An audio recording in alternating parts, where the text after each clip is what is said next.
vəsiyyət, kəfənə bunu kərbi kəndə, elə ki məzara qoydular, bədənimə torpaq tökəndə, bədənimə torpaq tökəndə. Əvvəl oxuyun susuz ağamın rozəsini, eşidim Hüseyin vay səsini, eşidim Hüseyin vay səsini.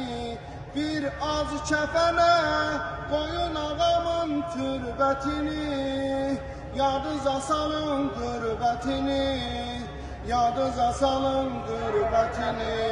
Hüseyin vay, Hüseyin vay, Hüseyin vay, Hüseyin vay.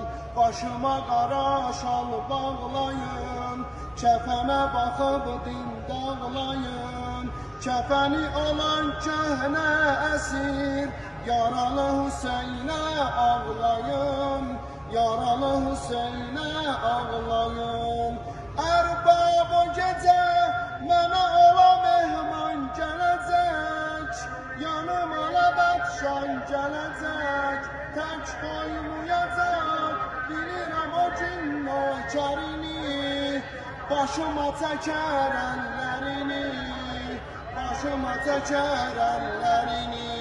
Hüseyin vay, Hüseyin vay, Hüseyin vay, Hüseyin vay.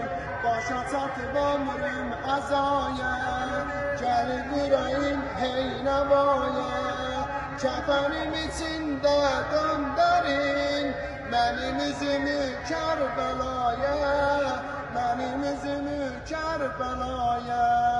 Qəbrim daşına yazıla Hüseyin ağlayanı, ağama ürək dağlayanı.